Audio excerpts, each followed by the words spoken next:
Hi, everyone, and welcome. My name is Marvin Jenkins, and I'm the coordinator for the Women's Business Center for Maryland Capital Enterprises. We are a nonprofit organization. We assist women entrepreneurs who are either starting a business or are expanding an existing business. We service the Eastern Shore of Maryland, plus Baltimore City, Baltimore County, and Anne Arundel County on the Western Shore. And we offer a lot of educational programs and workshops like the one you're on today. We offer free one-on-one counseling, consulting. We help with the business plans and cash flow projections. And we also offer business loan assistance. We have two offices, one in Baltimore and one in Salisbury. I'm going to put our link in the chat. And if you go to that link, there's a section on there that lists a lot of the different classes that we have upcoming, and I invite you all to participate in as many of them as you possibly can.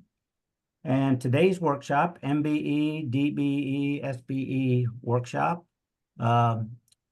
is going to be hosted by Rosalind Davis. She is the President and CEO of Rhoda Business Solutions, and she has done many of these webinars for us, and we appreciate everything that she does for us because she does such a superb job and gives you a lot of good information. And I'm not going to take up any more time, but I'm going to turn it over to Rosalind, and she can tell you more about herself and get started. All right. Hey, hello, everyone, and thank you, Marvin, for that warm introduction. Again, today's webinar is on Maryland's Department of Transportation Business Certifications. I'm Rosalind Davis. I am the President and CEO of Rhoda Business Solutions. We are an award-winning consulting firm specializing in business operations and transformation, workforce management, and operational support services and solutions. We are a certified woman, veteran, and minority-owned small business located here in the DMV area. I want to always thank the Maryland Capital Enterprise, the Women Business Center, Lisa Twilley, and Marvin Jenkins for providing this training platform to allow me to present this information to you so that you can get certified in Maryland's Department of Transportation. Hey, I also want to thank Precious Handy. She's the founder of Precious Hands, LLC, for allowing me to use some of her screenshots. I'm going to be updating this slide deck using her screenshots because they have changed the application in this presentation just slightly. And then my disclaimer. So the screenshots that you're going to see in this presentation are actual screenshots from the application itself, but the views and opinions expressed during this webinar are my views and in no ways the views and opinions of the government or any other entity. Now, if you haven't done so already, I recommend that in the top right-hand corner of your Zoom screen that you might want to switch to the standard view so it kind of enhances your visibility of the application screenshots. Now, at any time during this presentation, if you have any questions, please feel free to raise your hand or come off mute, or you can put it in the chat and I will take periodic pauses and answer your questions, or Marvin can just chime in and say, hey, we have a question before we move on, because I don't want you to forget your question as we go through this training workshop, or you can wait to the end, whichever you prefer. Now, what I'm going to do also is, now that we get into the presentation, I'm going to shut off my camera so I don't distract you for paying attention to what's on the slide in case I sneeze or something.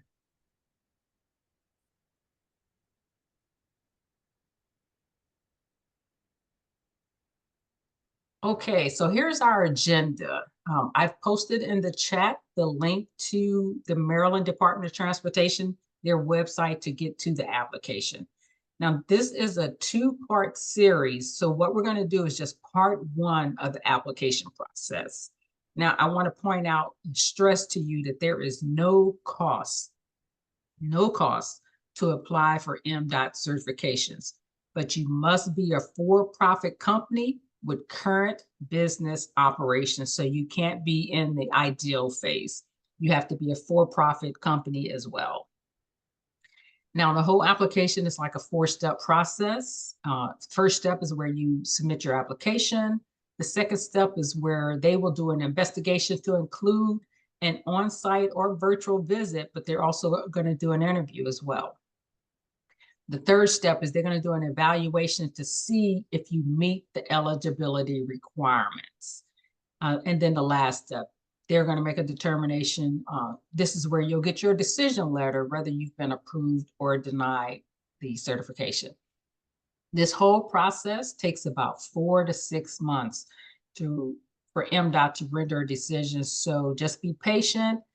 They're also going through a new portal upgrade, so that may cause some delay as well. So you can always go back and check on your status of your application, but just note that it takes about 4 to 6 months. All right, starting the process.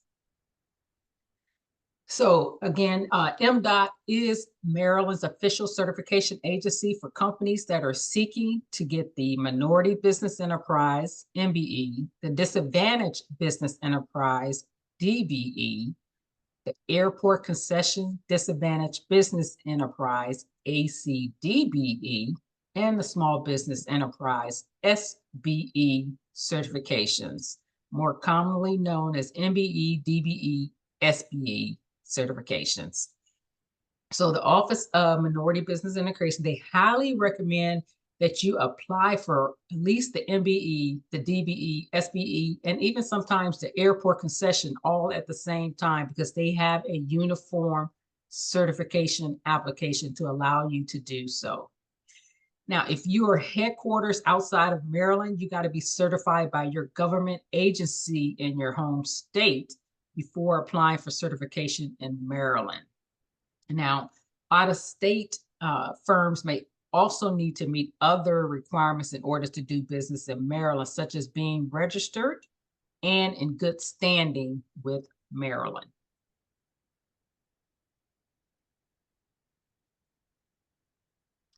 So again, today is part 1, and I'm going to focus on creating an account and then applying for a new certification. I'm going to go back one. So the first thing you'll see is on this is new certification. Because this is a brand new application, and I'm going to focus on new applications, you're going to say that your firm is not currently certified with MDOT, and then you will need to create an account.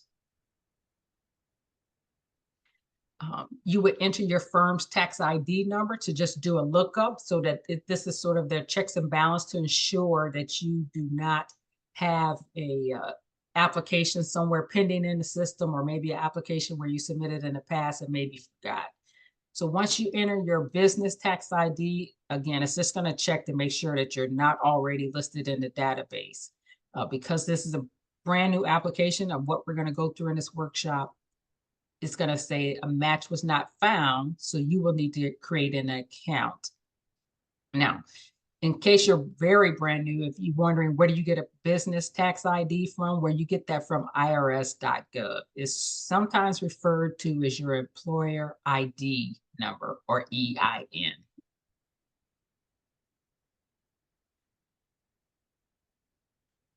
Creating an account. So at a minimum, you will need to complete all the fields with asterisk as highlighted on this slide. So your business name, your company type, whether it's LLC or corporation, but then your company email, your main phone number, and the address. So continuing on with fields that have an asterisk, the name is going to already be in there. If it's not pre-populated, you'll need to, again, put in your first and last name, and that is the person who is completing the application on behalf of the firm or the company. Your username, you can use your username from above. So it's your first name dot last name, and then the phone number, and then you have to create in a password as well. Now, once you create your account, you'll see this welcome screen. Now, Maryland Department of Transportation, OMB, they have announced that they have a new certification management system. And again, you can access it through a cloud-based web portal, which their current application is online, and that is the way that you apply. You do not fax in copies, it's all online. I will tell you between now and maybe 2 months ago, so if you started your application 2 months ago, but you have not completed it, meaning you have not submitted it, they have changed the online portal. So you may have to go back in and answer a few more questions. So you just need to be aware of that. If you have an application in the system and they now have this new certification management system, I will tell you that the two don't match. So just be wary that their system is not as up to date for today's application. They're working on it. So over here, the certification programs, again, you have your DBE, your ACDBE, your SBE, and your MBE. And they've created links here to where you can click on each one of them to find out about the certification for each application.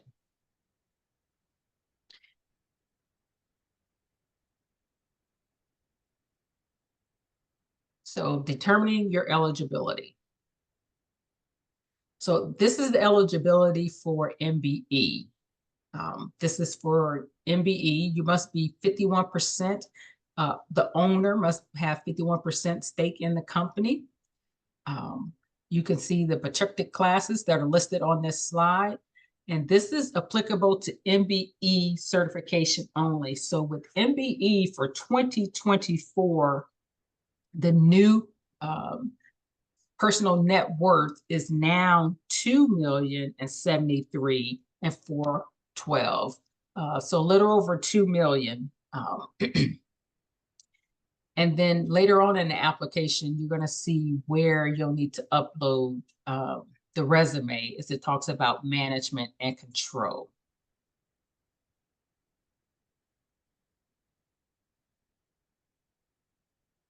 Again, for your personal net worth, for your DBE, which is your disadvantage, and the airport concession, the dollar threshold is just a little bit lower than the MBE, and that dollar threshold for 2024 is now $2,047,000. And I will update those on these charts for the next time.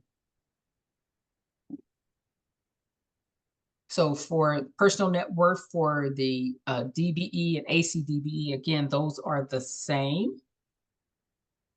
And that is, again, $2,047,000. Now we're going to get into some required information and documents. Now, here's some required information. Based on your company structure, such as a sole proprietorship, LLC, partnership, or corporation, I highly recommend that you kind of download and review the applicable checklist before you get started, because once you start your application in the online portal, you get 90 days to submit it. Otherwise, they will delete your application and you will have to start over. So listed on this slide is just some common documentation that you will need regardless of the certification that you're applying for. So first, you're going to go through the affidavit of certification. So if you are applying as a DBE or MBE, you will need to get a form notarized. Also, your state business registration document. So they're looking for your Maryland Good Standing Certificate. They're also looking for where you have registered your business in the state of Maryland as well. Your resumes. You have to upload the resumes of your officers or your board of directors. If both of those apply, you will need to upload those resumes into the portal as well. Proof of citizenship. So you will need a government issue photo ID and or your passport. Personal net worth statement. That is a statement that needs to be notarized. We will go into very detail about the personal net worth statement in part 2 of the workshop. One thing I want to stress is it is the personal net worth of the applicant. It is not the net worth of the firm itself. It's the applicant that's applying. You also need 3 to 5 years of your personal federal tax returns, and you will need a hard copy, a hard signature on your tax returns. So a lot of us probably do e-files, but there is a page where you actually need to print it off and put a wet signature on it. But I will go through that in detail in part 2 when we go over documentation. You will also need 5 years of business federal tax returns, and I will explain to you if some of those years don't apply, what do you need to do to get through the application. You're going to need 3 years of your year-end financial statements. Those financial statements do not have to be certified by a CPA, but they can be a Excel document or a PDF document, but we'll go through those in detail during part 2. You'll also need a bank signature authorization form or letter, basically with your company's name on it and who's authorized to sign for on behalf of that company. And then you'll need any vehicle title or registration and insurance info that you use for your business. So that could be, if you use your POV, you would just need your title or registration along with any insurance. But if you also maybe have a box truck or a tow truck or something that has your company name on it, you'll need that information and you'll have to upload that when it comes to the documentation section. And then the last thing is licenses and contracts. This is where if you have specific license for your business, you will have to upload that, and that's more of a trade license, and then contracts. So these are some of the more common required documents that you need and information regardless of what certification you are seeking. Okay. So again, I highly recommend that you download the application checklist that is applicable to your business. So this screen here is asking you about your firm's location. For this training session, we're going to assume you are seeking certification for the first time and that your firm is not currently certified by MDOT, and that your firm is located in Maryland and you are seeking certification. So you would click the Submit a Uniform Application. So again, if your company is not located in Maryland, you will need to register your business in Maryland and then return to complete your certification application. But you also have to make sure that your company is in good standing. Now, listed on this screen, it just kind of go through again that 4-step process that I talked about at the beginning. So where you submit your application, it's reviewed, it's evaluated, and then they make a determination. Your name, business name is pre-populated from the previous screen where you started the application process. So certain information will pre-populate, such as your email addresses and your company type as well.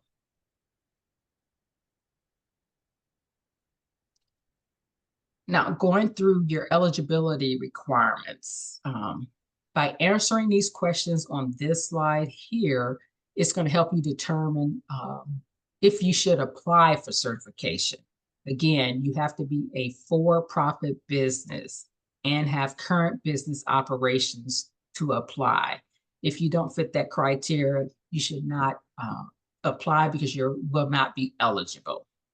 So is your firm at least 51% owned by a social or economically disadvantaged individual who controls it? So you would answer yes or no. And then also if you're a US citizen. And so you would go through, and this will help you determine if you should submit an application. So the next few slides are sort of the overall application instructions. Something I want to point out on this screen is if you're unable to provide some of the documents, then it's a not applicable. And I'm going to help you. How do you write that statement to say that something does not apply to you? Because you can't leave a question or a mandatory document unanswered, because your application will be returned and you will not get your application through the process. And I will go through exactly how you do that when we get to the documentation section. Now, one thing I want to point out on this screen, for instance, you'll see that the timeline, it says you have 83 days. So again, it's about that 90-day mark to complete your application. And they'll also give you a date as well. That's why I highly recommend that you download the checklist, you gather all your documents, and you be ready to submit your application well within those 83 days, because you don't want to have to start over entering your information. Now, here's a list of some mandatory documents that you will need, and they're all outlined on that checklist. Due to time constraints, I'm not going to go through this list of documents in detail, because these will all be covered in part 2, which part 2 is taking place on October 23rd. Now, if applicable documents, again, I'm not going to go through this list in detail of if these documents apply to your company, because they're going to be covered in detail in part 2. Now, this slide is a review of your application. So you'll see here listed at the top of the screen is your application number. You want to always refer to your application number if you're corresponding with MDOT reviewers. But you're also going to reference that application number when you create documents where it does not apply to your company. And I'll get into that in more detail, how you craft a statement that says this particular item does not apply to your company.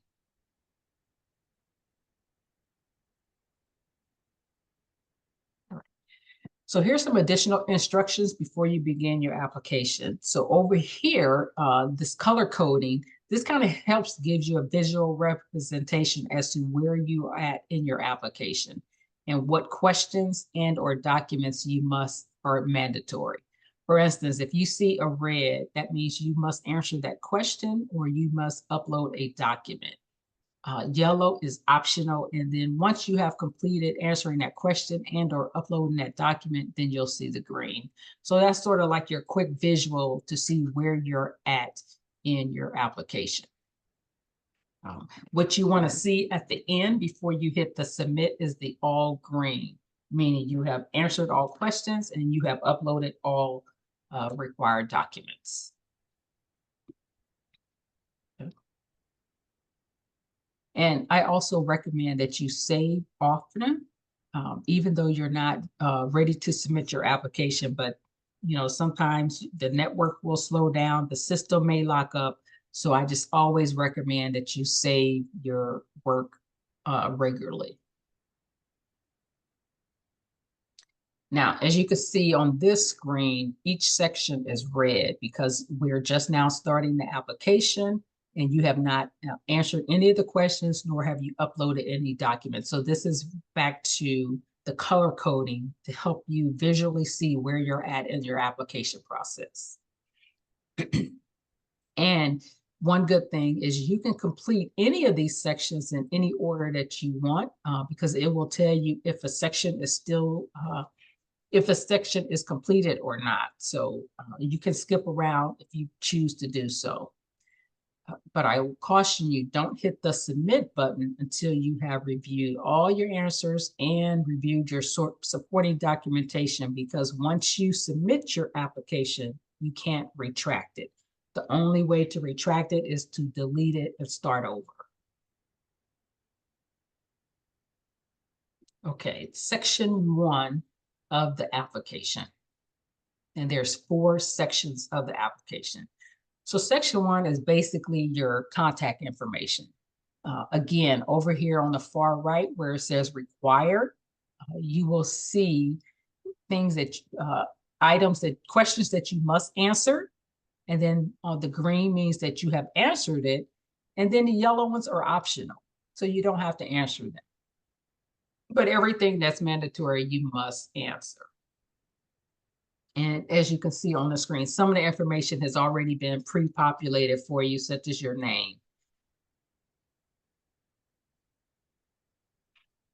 Now, once you've completed a section, here is where it will show that you have completed it and it's now green. You can always come back and refer to the screen and it'll kind of help you see where you're at in your application.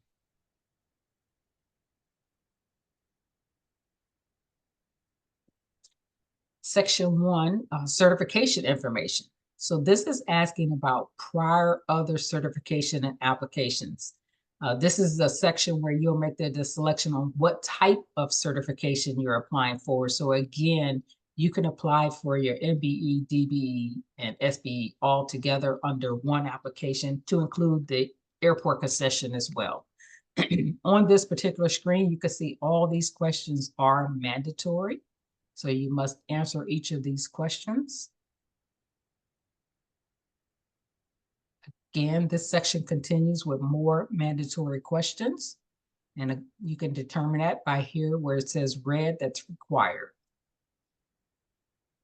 Now, section 2, general information, business profile. You're going to enter a brief description of what your company offers. So you can keep it short as to one sentence, or you could go into a little bit more detail, but less is better in some instances. And then you're going to select your North American Industry Classification Code, or your NAICS code. In the chat, I have put a link to where you can do research to find out which NAICS code applied to your business, if you're not familiar with that. But you can also list more than one NAICS code if you like, but definitely list your primary NAICS code first, because this is where other perhaps teaming members or partners or the government can look for you under your primary NAICS code, because that's what's going to be listed in the directory.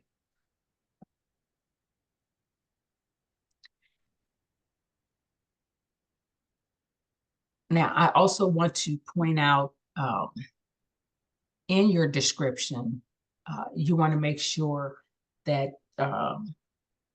this is sort of in your resume for the owner as well, whoever controls that type of information. So you want to make sure that your resume says that these are the types of services we offer, and that person has the skills to do those particular offerings.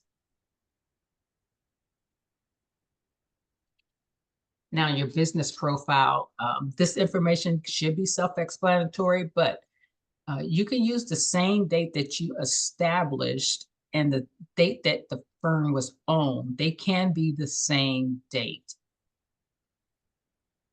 Now, just want to stress again, if you are a not-for-profit company, you want to stop because you are not eligible for certification.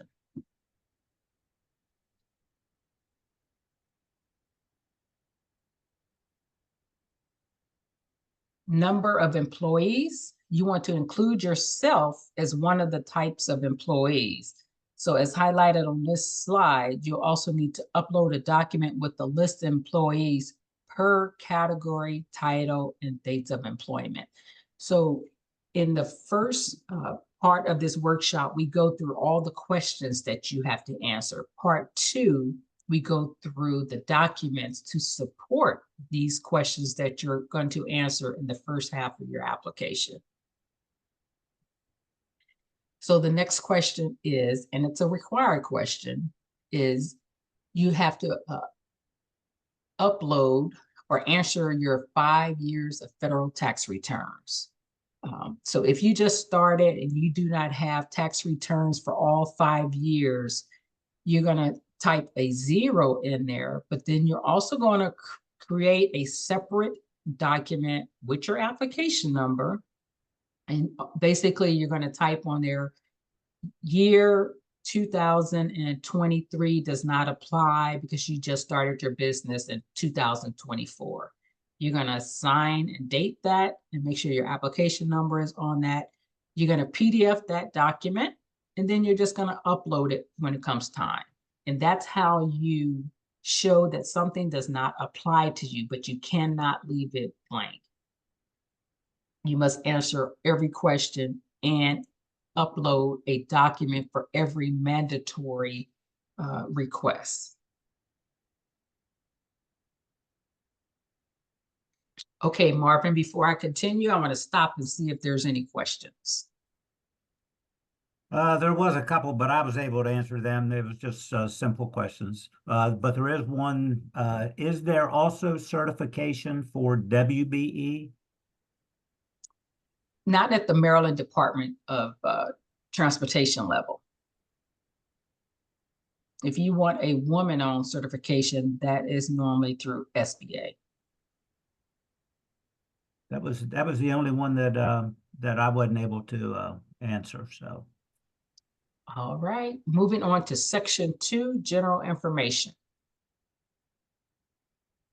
So section 2 is asking about your relationships and your dealings with other businesses.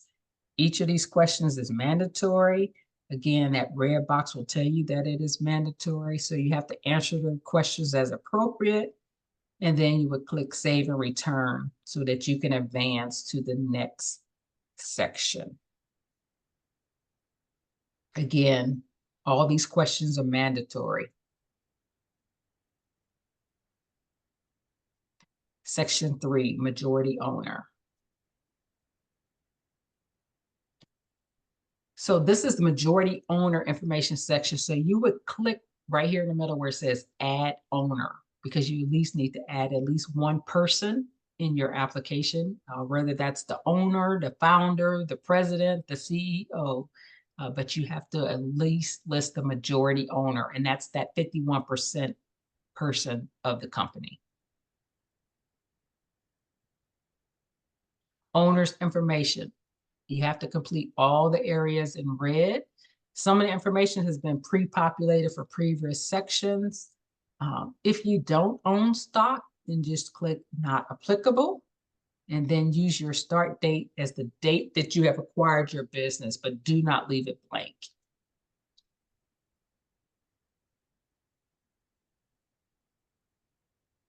Owner information. So enter 0 as applicable on your initial investment to start your business.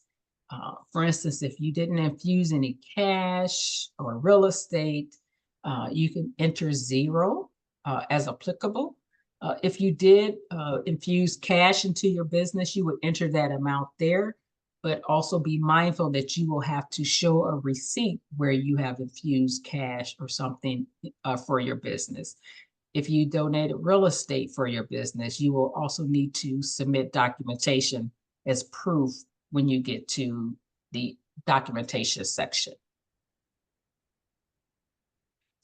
And then you want to answer all the remaining questions on this page that are required.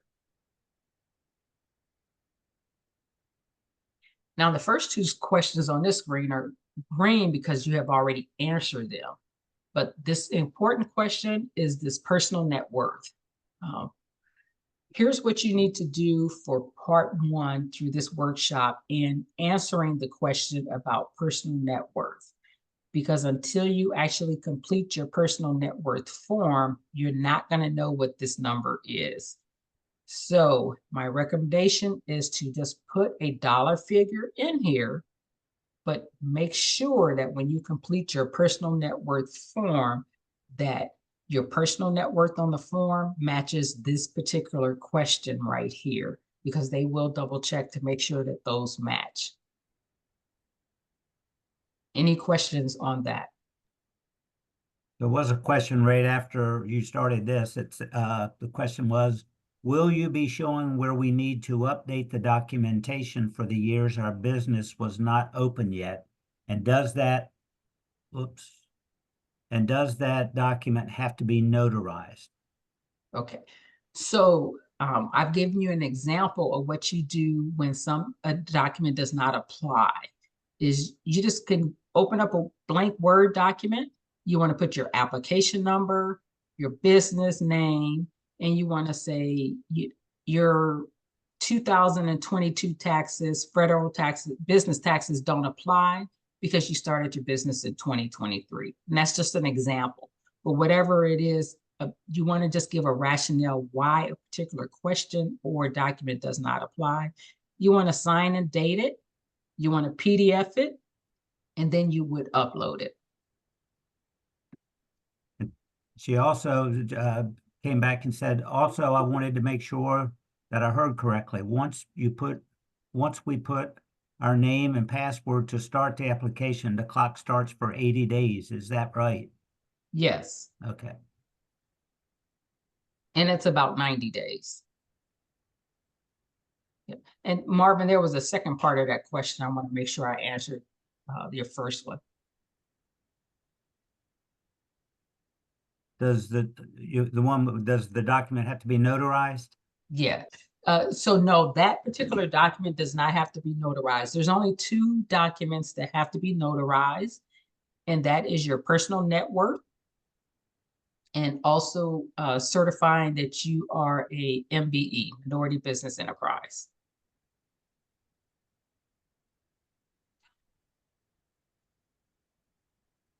Okay, section 4, control officers and board of directors.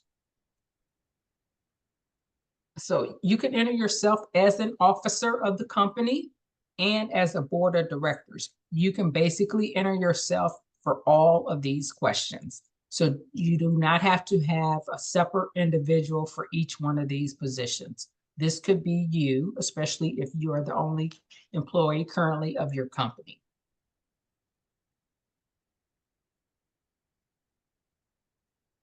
Management personnel.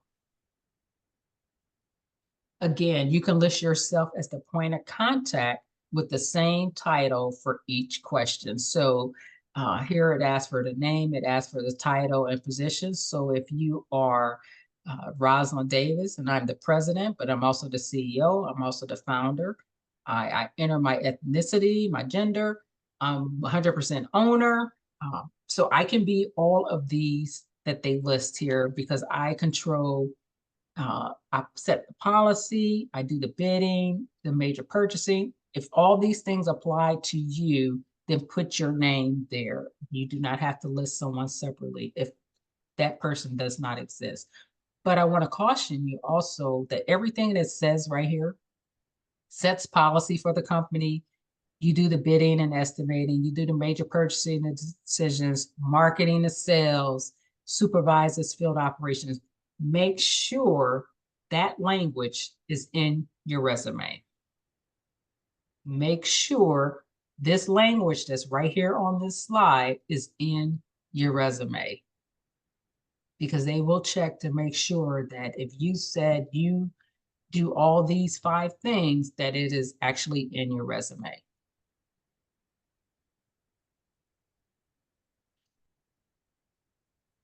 Okay, moving on to section 4, control inventory. Marvin, do we have any questions before I move to this section? No, none since the last one. All right. So inventory. So for equipment and vehicle inventory, you're not going to include your POVs, such as vehicles. In this particular question, it's only asking for company vehicles, such as something that's bearing your company name. Maybe it's a tow truck, maybe it's a box truck. And then you're going to enter any office space that you have purchased or you're leasing. And then the storage space is, if you have a storage warehouse or something, that's what it's asking for. In the documents section, which we'll go over in part 2 next week, there is a place where you would upload your personal vehicle title or registration along with your insurance if you're using that for business. Any questions?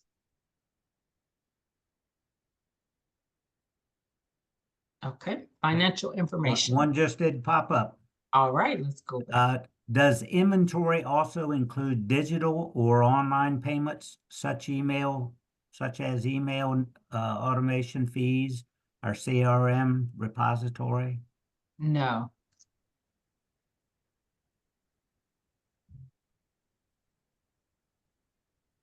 Financial information. So for the first question, for instance, if you use, let's say, QuickBooks Pro to manage your own payroll, if you manage your own payroll, then the answer is no. But if you use a company, a third party, or even ADP services to manage your payroll, then you would answer yes.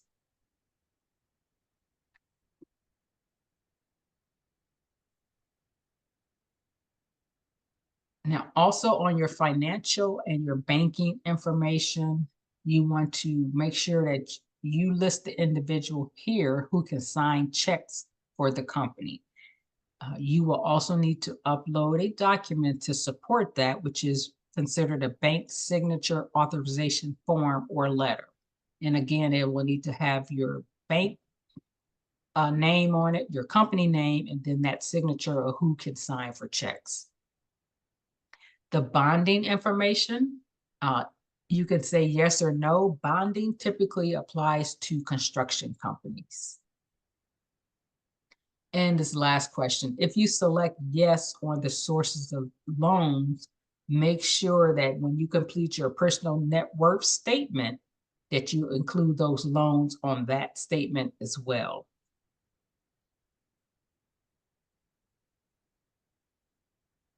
Any questions, Marvin? No, no more. All right, moving on to section 4, control, licenses, and contracts. For the first question is asking about licenses. So they're looking for licenses such as engineers, plumbers, electricians, again, your trades. If that applies to your company, make sure you have those licenses and permits certificates so that you can upload it in the mandatory section or if applicable section. Now, contracts. Again, if you have contracts, you're going to need to upload those contracts, copies of contracts, the full contracts in the applicable section. And then it says any additional information. So this is where you can use it to identify if you were a prime contractor or a subcontractor or any other pertinent information applying that applies to active contracts. So again, always save your work as you move from one section to another because you don't want the system to lock up and you have to start over. You can always come back here and kind of keep track of where you're at in completing your application. As you can see, they have completed almost half of the application. Until all of this is green, you will not be able to sign and submit your application. So this is just another, again, a visual representation of where you're at in your application. So we kind of go through the document list that you will have to upload in the online portal. We're not going to go into detail about each document because that will be covered in part 2, which is next Wednesday, October 23rd at the same time. So here's just a list of the mandatory documents. All these have to be answered. Either you're uploading the applicable document, and if it don't apply, again, for instance, if it asks for 5 years of business tax returns and you only have 3, for those 2 years that it don't apply, you need to upload 2 separate documents, one for each year. If you don't, your application will be stalled. Now, here's a list of documents that if they apply to your business, so you do not have to complete each of these documents, meaning you don't have to upload something, nor do you have to provide rationale if it does not apply. I will show you during part 2, how do you determine which ones apply, and you can get rid of the ones that do not apply to your company. But that will be covered in part 2. This is just giving you a list of the documents for reference. So some key takeaways. Before we do that, Marvin, are there any questions? No more questions. All right. So one thing I always want to make sure everyone understands, to apply for MDOT certification, your MBE, DBE, SBE, even your airport concession, that application is free. It is free to apply for certification. If you're seeking minority business enterprise, disadvantaged business enterprise, airport concession, and small business, there is one application that you can complete for all of those, so you do not have to do each one of those separately. It is a 4-step process. It takes about 4 to 6 months. So keep in mind, there is a time lag for them to review and render a decision on your application. You have to complete all the required information. Again, that was the red that shows that that was a mandatory question, or it's a mandatory document that must be answered and or submitted. If you recall, in that personal net worth section in part 1 of going through section 4 of this, you want to enter a number there, but that same number must match the personal net worth number that's on that statement. So to get through the application, you can just put 0 or put a 1, but make sure you go back and update that number when you answer that question. Now, part 2, again, is going to occur next Wednesday, October 23rd at 12 o'clock Eastern Time. Hopefully you have signed up so you can get all the information you need on how to complete the documentation. Now, one thing I also will stress is create a folder on your desktop or wherever you want to, but to retain all the documents that you're going to submit for your application, because you will have to upload them, but it's also a quick reference, because remember, you get 90 days and you don't want to have all your documents to where you can't find them. So just kind of my recommendation, create a folder on your desktop, drop all those documents in there so that you can have them readily available. Now, once you submit your application, you want to retain a copy for your files. And something new that the Office of MBE has started is, once you submit your application, you can actually get a 30-minute cursory review of your completed application and supported documentations, but you have to have that completed application and supporting documentations in the system so that they can provide that 30-minute cursory review. Any questions? None left in the chat, but I don't know if anybody else has any questions. All right, I want to say thank you for joining me today for part 1 of MDOT certification application process. This is my contact information. I highly invite you to connect with me on LinkedIn, because the registration, if you haven't already registered, and the flyer will be posted there, but it's also posted on the Maryland Capital Enterprise with Women's Business Center as well. And once the recording is ready, I will send that out along with our contact information, our website information, our YouTube channel, where you can go and visit other webinars that we've held. So anybody have any last minute questions? And Marvin, what I will also do is I'm going to forward you copies of the uniform certification application. It's about a 17-page document, but it kind of goes through everything you need for your application. I'm also going to forward you a copy of the personal net worth statement, because both of these documents have been updated recently within the past 3 months. And I want to make sure that all your participants have access to them so that they can refer to them when they're going through their application. Oh, that'd be great. I'll send that along with the recording, and That'd be great. Have all the information, right on one email. Yes, thank you for that. All right, everyone. Thank you for your time today. Now I'll turn it back over to Marvin.